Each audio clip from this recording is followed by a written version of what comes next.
Let's see. Okay. We are somewhere on Facebook. Let's see, but we're not live. It says recording. All right, but okay, now we're live. Now we're live with Joe Frager on the steps of the Maarat HaMachpela.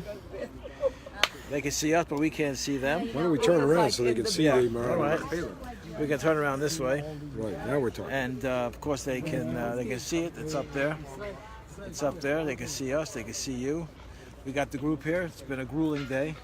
It's a beautiful hot day here in Hebron, and we are walking in the footsteps of Abraham, Isaac, and Jacob. Of course, Sarah, Rebecca, and Leah. And we're going to go up into the cave, and we're going to daven mincha there, and we're going to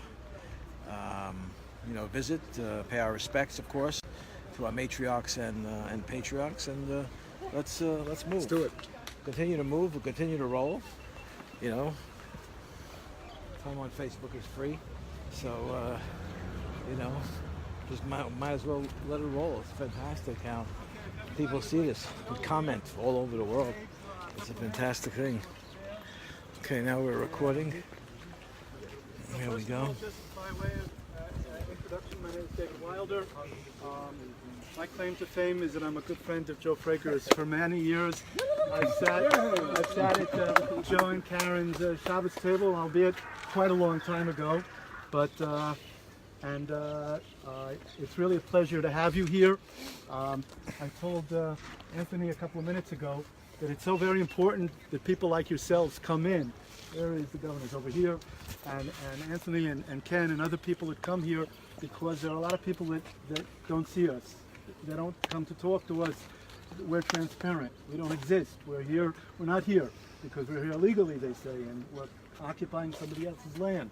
And so when people come in and they come back, and then they come back, they they're walking ambassadors for us.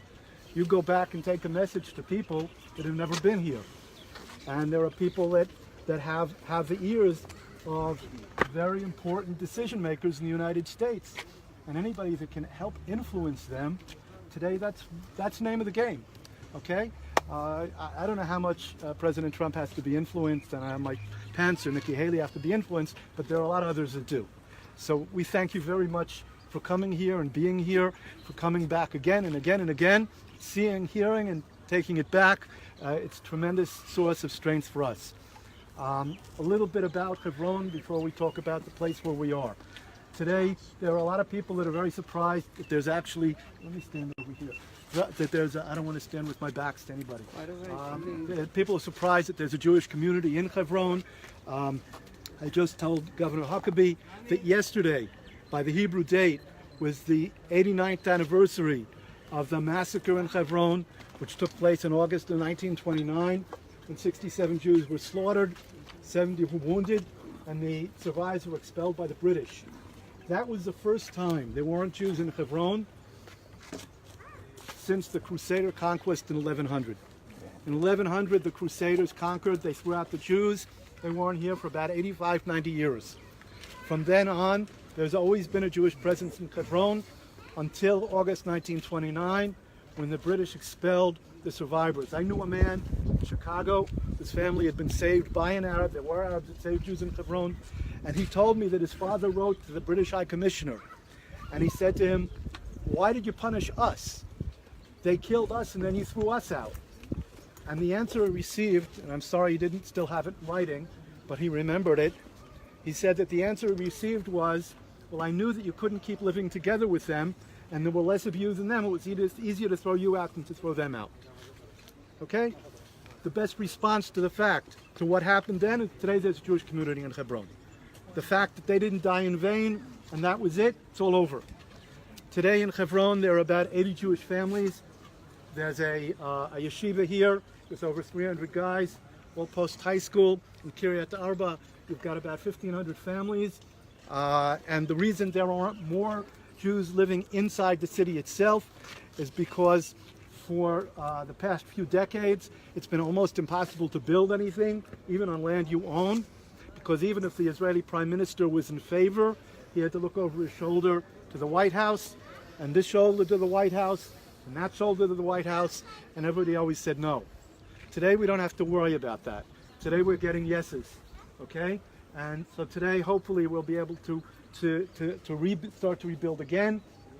It's also very difficult to buy here from the Arabs because by Palestinian Authority law, it's a capital crime to sell property to Jews. Not only to Jews, to anybody who's non-Muslim. I've had many people come in over the years, they're Christians, and they say, can we buy and give it to you? They have the same obstacles that we have because according to PA law, which is based on Jordanian law, which is based on Islamic law going way back, it's forbidden to sell property, and it's very, the comprehension, the understanding of that is very simple. They understand the power of land, and therefore they want to make sure that nobody else has it, whether it be me or you. But we don't let that get in our way. We keep going forward, we keep trying to do whatever we can do. There are ups, there are downs, there are obstacles, but we've been dealing with obstacles for the last 2,000 years, and look at where we are today. Okay, what have we accomplished since May of 1948? Okay, and we're going to keep going in that direction. And we can't do it by ourselves. The fact that people like yourselves are here, and there are thousands and tens and hundreds of thousands of people like you, that's what gives us the fuel to keep going. The place we're standing right now, there are those of you who have been here, possibly those who haven't been. This is called in Hebrew Maarat HaMachpela, the tomb of the Patriarchs and the Matriarchs. This is the site where about 3,700 years ago, Abraham bought a cave and a field to bury his wife Sarah. Later he was buried here, Isaac and Rebecca, Jacob and Leah. Of course, the only one who's not here is Rachel. She's buried Rachel's tomb in Bethlehem. People always want to know, how do we know this is it? I mean, talking about almost 4,000 years ago. So I'll tell you a secret. We have a video of the whole thing, of the whole transaction, but I can't show it to you. The format is different from the formats we have today, and I don't have any way to show it to you. But there are three reasons that I can enumerate to you how we know this is it. Number one, this building here was built over 2,000 years ago by Herod, who was king of Judea. From research that we've done, and it's very difficult to do research here, but from research we've done, this building was built at the beginning of Herod's reign. In other words, before he did the work on the temple.